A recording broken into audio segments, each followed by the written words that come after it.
गांव में चंदन नाम का एक अनाथ लड़का और उसकी छोटी बहन रेनू रहती थी। चंदन की उम्र 20 साल और रेनू 18 साल की थी।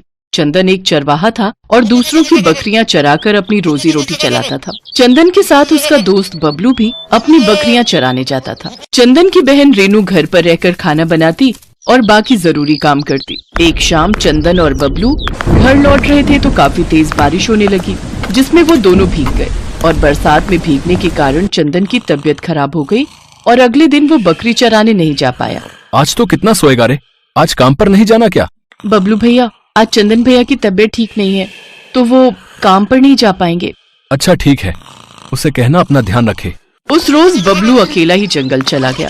भरी दोपहरी में जब वो जंगल में बैठा बकरियां चरा रहा था तो उसे बहुत तेज भूख लगी। बहुत तेज भूख लगी है और कुछ खाने को भी नहीं है। नदी पर चलकर पानी ही पी लेता हूँ, उसी से थोड़ा पेट भर जाएगा। वो जंगल के किनारे वाली नदी पर गया और पानी पीने लगा। तभी उसकी नजर पानी में बहते हुए आम पर गई। उसने लपक कर वो आम पकड़ लिया और उसे खाने लगा। वाह, कितना मीठा आम है, इसके सामने तो गुड़ भी फेल है। काश ऐसा आम मुझे रोज खाने को मिले। तभी उसने देखा सामने एक बड़ा सा आम का पेड़ लगा है। अरे ये पेड़ कहाँ से आया? कल तक तो यहाँ कुछ नहीं था। नहीं, हो सकता है मेरी ही नजर इस पर ना गई हो, पर अब तो मजा आएगा, खूब सारे आम खाऊंगा। हाँ। बबलू पेड़ पर चढ़कर बैठ गया और आम खाने लगा। कुछ देर बाद एक बूढ़ी औरत वहाँ आई और बबलू को देखकर कहने लगी, बेटा, ये गोकुलपुर जाने का रास्ता कहाँ है? मैं इस जंगल में भटक गई हूँ, क्या तुम मुझे रास्ता बता दोगे? हाँ अम्मा, क्यों नहीं, आओ मेरे साथ आओ। बबलू आगे आगे चल रहा था कि तभी उस बुढ़िया ने पीछे से डंडे से उसके सिर पर वार किया, जिससे वो वहीं बेहोश हो गया। बुढ़िया उसे घसीटकर अपनी झोपड़ी में ले गई और उसने उसे मारकर खा लिया। सबने बबलू को ढूंढने की बहुत कोशिश की, लेकिन उसका कहीं पता नहीं चला। अब चंदन जब भी जंगल जाता उसे अक्सर अपने दोस्त की याद सताती। ऐसे ही कुछ दिन बीते। एक शाम चंदन बकरियां चराकर घर लौटा तो गांव से लोगों की चीख पुकार की आवाजें सुनाई देने लगी। चंदन ने जाकर बिरजू काका से पूछा, क्या हुआ बिरजू काका, ये इतना हल्ला क्यों हो रहा है? बेटा, शामू का बच्चा लापता है। ये इसकी बीवी जब खेत पर गए थे तो उसे घर पर छोड़कर गए थे, लेकिन जब वापस आए तो वो वहाँ नहीं था और सब जगह ढूंढने पर भी वो कहीं नहीं मिला। हाय मेरा बच्चा, न जाने उसे कौन ले गया, मेरा लाल। लेकिन आखिर काका वो जा कहाँ सकता है? पता नहीं बेटा, जब ये घर लौटे तो घर का दरवाजा खुला था, तो हो सकता है कि कहीं कोई जंगली जानवर उसे न ले गया हो। धीरे धीरे ये सिलसिला चलता रहा और गांव में से कोई न कोई गायब होता रहता, लेकिन गांव वाले समझ नहीं पा रहे थे कि आखिर ये सब हो क्या रहा है। ऐसे ही कुछ दिन बीते। फिर एक रोज रेनू जंगल में लकड़ियां लेने गई हुई थी, तभी उस बूढ़ी औरत की नजर उस पर पड़ी। अरे वाह, ये तो बड़ी ही सुंदर लड़की है। दिखने में जितनी प्यारी है, खाने में उतनी ही स्वादिष्ट भी होगी। रेनू को देख उस बुढ़िया का मन ललचा गया, क्योंकि वो एक आदमखोर बुढ़िया थी और लोगों को पकाकर खाती थी। बूढ़ी औरत रेनू के पास गई और कहने लगी, बेटी, मेरे घर पर चूल्हा जलाने के लिए लकड़ियां नहीं है। तुम्हारी बहुत मेहरबानी होगी अगर तुम कुछ लकड़ियां मुझे दे दो तो। हाँ अम्मा, क्यों नहीं, ये लो, ये गट्ठर तुम ले जाओ। लेकिन बेटी, मैं इसे उठाकर नहीं ले जा पाऊंगी, अब इस बूढ़े शरीर में इतनी ताकत नहीं है। कोई बात नहीं अम्मा, मैं इसे आपकी झोपड़ी तक पहुंचा देती हूँ। रेनू ने जैसे ही उसकी झोपड़ी में लकड़ियों का गट्ठर रखा तो उसे वहाँ अजीब सी गंध आने लगी। ये बदबू कहाँ से आ रही है? उसने देखा वहाँ एक कोने में खून पड़ा हुआ है। ये देख वो घबरा गई और तभी पीछे से बुढ़िया उसके सिर पर वार करने लगी। आज मैं इसका गोश्त पका कर खाऊंगी, बड़ा मजा आएगा। लेकिन तभी चंदन गांव के कुछ लोगों के साथ वहां पहुंच गया और उसने उस बुढ़िया को पकड़ लिया। आदमखोर बुढ़िया, तो वो तू ही है जो गांव से लोगों को एक के बाद एक गायब कर रही थी। वो तो अच्छा हुआ, जब मैं जंगल से लौट रहा था तो मैंने रेनू को तेरे साथ जाते हुए देख लिया था। आज हम तुझे नहीं छोड़ेंगे। हाँ, नहीं छोड़ेंगे। हाँ, मार डालो इसे, इसने हमारे बच्चे को मारा है। नहीं, इन्हें इनकी सजा पुलिस देगी। वो सभी उस बुढ़िया को पकड़ लेते हैं और उसे पुलिस के हवाले कर देते हैं, जहाँ उसे मृत्यु दंड की सजा मिलती है। हरिपुर गांव में एक अद्धा अपनी बूढ़ी माँ के साथ रहता था। उसके एक हाथ और एक पैर था, इसी वजह से लोग उसे अद्धा कहकर बुलाते थे। अद्धा जब अपनी बूढ़ी माँ को काम करते देखता तो उसे बहुत दुख होता था, पर अपने अपाहिज होने की वजह से वो चुप हो जाता था। एक दिन उससे रहा नहीं गया और वो अपनी माँ से बोला, माँ, मैं भी पैसे कमाने शहर जाऊंगा, फिर तुम्हें किसी भी बात की कोई तकलीफ नहीं होगी। देखना, हमारे पास बहुत पैसे होंगे। माँ, मैं शाम तक पैसे कमाकर वापस आ जाऊंगा। बेटा, तू शहर कैसे जाएगा? तेरा एक हाथ है, एक पैर है, तू अपनी देखभाल कैसे करेगा? और चला भी गया तो बेटा पैसे कैसे कमा पाएगा? माँ, तू बस जाने की इजाजत दे दे, बाकी मुझ पर छोड़ दे, मैं चला जाऊंगा। मैं तेरी और तकलीफ नहीं देख सकता माँ। ठीक है बेटा, पर शहर में अपना ध्यान रखना। मैं रोटी और सब्जी तेरे लिए बांध देती हूँ, रास्ते में खा लेना। माँ से जिद करके अद्धा शहर की बस में बैठ गया। उसे तो बस माँ के लिए पैसे कमाने थे, इसी आस पर वो घर से निकला था। कुछ घंटों में अद्धा शहर पहुँच गया। अद्धा पहली बार शहर आया था। वो इधर उधर घूमता रहा। वो कभी किसी दुकान पर काम मांगता, कभी किसी दुकान पर। इसी तरह वो एक पंसारी की दुकान पर काम मांगने पहुंचा। मैं गांव से काम की तलाश में आया हूँ, मुझे कोई काम मिलेगा? तुझे क्या काम दूं? है, तेरा तो एक हाथ और एक पैर है, तू क्या काम करेगा? नहीं नहीं, मेरे पास तेरे लिए कोई काम नहीं है, चल जा यहाँ से, जा। अब मैं क्या करूं? मैंने माँ को वादा किया था कि पैसे कमा कर ही गांव वापस लौटूंगा, पर यहाँ तो कोई काम नहीं दे रहा। चलते चलते अद्धा एक सब्जी मंडी में पहुंच गया। सब्जी मंडी में काफी भीड़ थी। अद्धा सोच में पड़ गया। यहाँ तो काफी भीड़ है, मैं ऐसा क्या करूं कि शाम तक मेरे पास पैसे इकट्ठे हो जाएं? पहले थोड़ी देर बैठ जाता हूँ, फिर सोचता हूँ। हाँ। अद्धा वहीं सब्जी मंडी में जमीन पर एक किनारे कपड़ा बिछाकर बैठ गया। तभी वहां से गुजरते हुए एक आदमी ने अद्धे को देखकर सोचा शायद कोई जरूरतमंद है। उसने 1 रुपए का सिक्का अद्धे के आगे रखा और चला गया। अद्धे ने सोचा, मुझे पता है मेरी हालत देखकर कोई भी काम नहीं देगा, पर यदि शाम तक मैं यहीं पर बैठा रहूं तो इस तरीके से मेरे पास बहुत से पैसे इकट्ठे हो जाएंगे। अद्धा वहीं बैठकर पैसे कमाने का सोचता है और जोर जोर से चिल्लाकर आवाज लगाने लगता है, अल्लाह देना ते देंदा जा, नहीं देंदा ते खसमा नोखा। अद्धे को बोलते देख वहाँ से गुजरते हुए लोग उसके आगे पैसे रखकर जाने लगे। कोई 1 रुपए का सिक्का देता, कोई 2 रुपए का सिक्का देता। ऐसा करते करते सुबह से शाम हो गई। अद्धा के पास बहुत सारे पैसे इकट्ठा हो गए। पैसों को देखकर अद्धा बहुत खुश हुआ। उसने सोचा, मेरे पास तो बहुत सारे पैसे इकट्ठे हो गए हैं, पर अब तो सुबह से शाम हो गई है, कुछ ही देर में रात हो जाएगी। अगर मैं इस वक्त गांव के लिए निकला तो रास्ते में चोर डाकू ना लूट लें। क्या करूं, कहाँ जाऊं?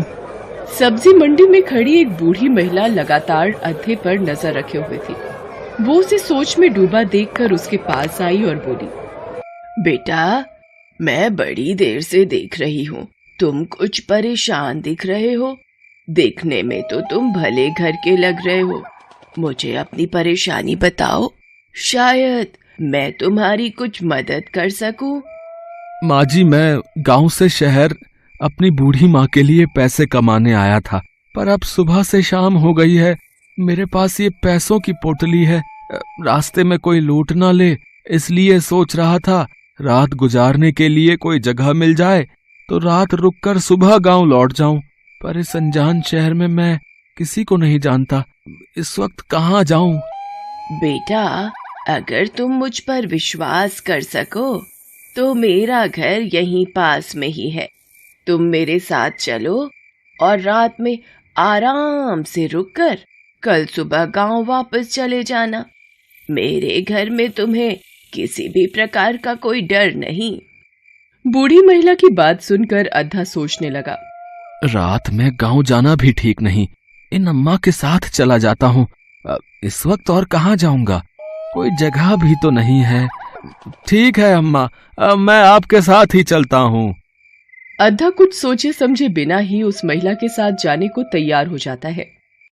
घर पहुंचने पर महिला उसे कहती है, बेटा तुम हाथ मुंह धोकर यहाँ चारपाई पर बैठो, मैं तुम्हारे लिए भोजन लाती हूँ, फिर तुम आराम से सो जाना।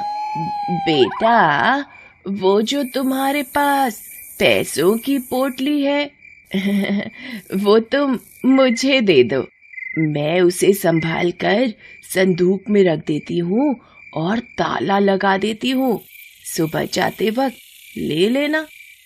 अद्धा भोजन करके जैसे ही सोने लगता है उसे आवाज सुनाई देती है, इस अद्धे को तो एक ही बार में खत्म कर दूंगी, बस एक बार चाकू की धार तेज कर लूं, फिर तो इसका काम तमाम समझो। पैसे जोड़कर गांव ले जाना चाहता है, अरे मेरे हाथों से जिंदा बचेगा तभी तो जा पाएगा। महिला पत्थर पर चाकू घिसने लगी। उसकी इस हरकत को अद्धा सुन रहा था। वो थोड़ा चौकन्ना हो गया और नींद में होने का नाटक करने लगा। जैसे ही महिला चाकू की धार लगाने लगती है, अद्धा गुनगुनाने लगता है, माई आंख मटकान देया, मैं वेख रहा तेनू, पत्थर चाकू घिसके तू अज मारेगी मैनू। अरे ये नींद में क्या बड़बड़ा रहा है, ये तो सोया ही नहीं, पहले इसे सोने देती हूँ फिर चाकू घिसूंगी। अद्धा फिर वही दोहराने लगता है। बूढ़ी महिला फिर चाकू घिसना रोक देती है। ऐसा करते करते पूरी रात बीत जाती है। अद्धा भी रात भर नहीं सोता।